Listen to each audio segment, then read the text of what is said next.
Depuis le départ de cette épreuve internationale Tour de Bretagne 2022, il y a une équipe qui a un formidable accès avec le public. Elle arrive maintenant, vous allez applaudir mesdames, messieurs, la W Pibolia Morbihan, avec Jean-Louis Leny, qui est le dernier vainqueur du Tour de Bretagne. Il avait remporté en ce début de saison 4 victoires, dont le circuit du Morbihan, Trophée Jean Floch. On l'a vu remporter également la Flèche de l'Opinay, l'Essor Basque, brillant sur toutes les épreuves où il a participé. Et l'an dernier, il était vainqueur de Manche-Océan, deuxième sur Paris-Conébré. Il est au bout de la ligne là-bas. Jean-Louis Leny, le Valdivien. Jocelyn Baglin, révélation 2022. Il est tout le temps dans les 4 premiers et en plus il fait le travail pour son leader. J'ai nommé Jocelyn Baglin, 4e au circuit du Morbihan, 4e à Lecluiné, 4e à Guégon et à Redon. Il est vainqueur à Bagnoles-de-l'Orne. Avec son bon maillot, mesdames, messieurs, vous allez applaudir le dernier vainqueur du Tour de la Guadeloupe. Il porte un maillot que vous connaissez bien, le maillot du meilleur grimpeur, les Côtes d'Armor, le Crédit Mutuel de Bretagne, grand partenaire du Tour. Il va vous lever la main, c'est un garçon intelligent en course, croyez-moi, Stéphane Bennett, vainqueur du Sud-Charente cette année, vainqueur en Bretagne sur le circuit du Pertre, deuxième sur le circuit du Morbihan et surtout, troisième sur l'Isère Tour, une étape, un circuit particulièrement difficile. Cet après-midi, il va trouver à qui parler avec les montées dans le Finistère.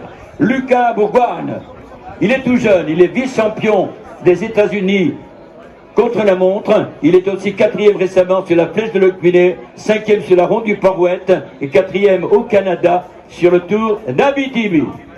Il est non partant ce matin, malheureusement, il est malade, donc le champion des États-Unis, le vice-champion, est absent. Michael Guichard, lui qui a fait un début de saison canon, mesdames, messieurs, vous l'avez vu remporter récemment, entre autres, de très belles épreuves, entre autres la Ronde du Port-Ouette. Il est vainqueur à Louis Fer, il est excellent sur le Redon, puisque pendant 100 km, il a occulté la course avant de terminer deuxième, mais il est vainqueur d'étape à Saint-André-de-Bretagne, ce qui lui permettait d'endosser le premier maillot de cette semaine internationale. Bravo Michael Guichard. Maxime Joly, qui avait brillé l'an dernier sur le Tour de la Loire-Atlantique, 2e au classement général, une victoire d'étape. C'est un grimpeur qui va trouver aujourd'hui de quoi se satisfaire, puisque sur la route de Sker, il y a 4 grimpeurs de première catégorie. Et j'ai envie de dire que cette journée était de la vôtre. Bon vent les WB Pibolia Lecluiné, c'est parti. Et vous aussi, vous les applaudissez. Merci à vous.